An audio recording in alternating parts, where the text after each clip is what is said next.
Bon, en fait, moi, j'ai pas vraiment voulu être photographe. J'avais juste une fascination pour le Leica, parce que c'était l'appareil de Koudelka. Donc moi, il y a un livre que j'adorais, c'était Les Gitans de Koudelka. Et en fait, avant de partir en Afrique, j'ai un peu truqué les comptes pour pouvoir m'acheter un Leica. Et au Kenya, en fait, quand je me suis retrouvé avec les boxeurs, je me suis retrouvé avec les boxeurs à faire des photos parce que je ne voulais pas vivre la vie d'apartheid que mérite tout blanc quand il est en Afrique. Donc je suis simplement allé dans le bidonville pour m'entraîner avec les boxeurs. Et à la fin, j'ai juste décidé de faire des photos avant de partir en souvenir. Et puis c'est devenu les photos des boxeurs qui sont devenus mon premier boulot. Donc arrivé à Paris, je les ai montrés à Christian Cojol et à d'autres gens avant, et des éditeurs. Je voulais juste faire un livre, mais les gens me demandaient est-ce que tu es photographe? Donc je disais non. Et donc, n'étant pas photographe, je ne pouvais pas faire un livre, mais mon seul objectif c'était de faire un livre, comme Koudelka. Et donc je suis devenu photographe. J'ai fait n'importe quoi, j'ai photographié des chocolats, faire tout ce qu'il faut faire pour devenir photographe. Et une fois que je suis devenu photographe, j'ai pu faire un livre, mais 15 ans plus tard. J'aurais aimé faire toutes les photos de Koudelka, c'est tout.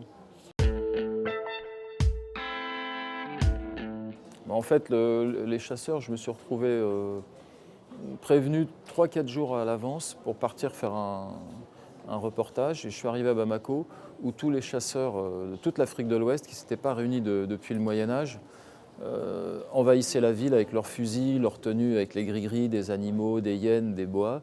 Donc ça a été un choc visuel.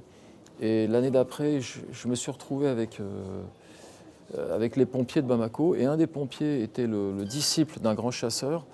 Et c'est grâce à lui, en le suivant, que j'ai commencé à rentrer dans le monde des chasseurs.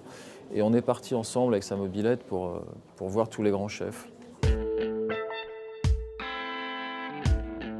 En fait, pour moi, le plus important, c'est de faire un livre, c'est d'aboutir à un livre. Depuis le départ, je ne sais pas pourquoi, bon, je suis plutôt du côté de l'écriture, je suis strictement même du côté de l'écriture. Et finalement, la photographie est une sorte d'initiation au monde. La photographie est mon initiation qui me permet d'être écrivain, en fait. Donc, mon objectif, c'est de faire des livres photos où il y a toujours autant de textes que de photos, qui sont des osmoses, des symbioses entre l'image et le texte.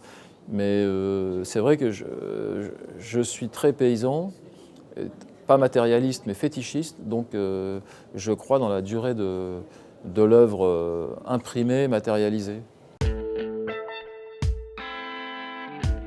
L'émotion, susciter une émotion, en fait, que le regard, que la puissance humaine qui a traversé le Leica quand j'étais en face continue à passer. Parce qu'en fait, je ne fais pas des photos qui sont des exercices de cadrage ou de stylistique, je fais des photos assez simples. Je me sens pas vraiment un vrai ou un grand photographe, je me sens surtout capable de repérer les gens qui dégagent une force. Et j'ai été là un petit peu, moi, comme une surface sensible. Et d'une certaine façon, les boxeurs et tous les autres, c'est pas moi qui les ai photographiés, c'est eux qui se sont photographiés à travers moi. Les gens se sont toujours placés et m'ont toujours mis dans une position frontale où le cadrage se faisait à travers eux. Bon, l'avenir, c'est d'arriver à vivre assez vieux pour finir tous mes livres d'écriture et au moins finir d'éditer tous les livres photos sur Brûlis-Boisbré et puis sur les chasseurs.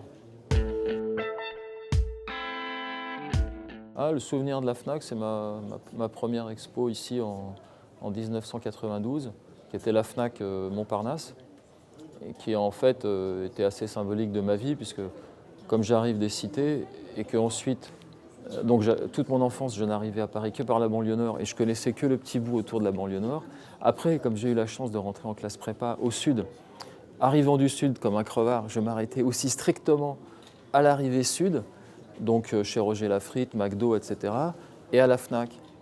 Et donc, c'était assez logique que je sois exposé à la FNAC à ce moment-là. Bon, depuis, j'ai réussi à rentrer dans le centre de Paris tout doucement. Voilà.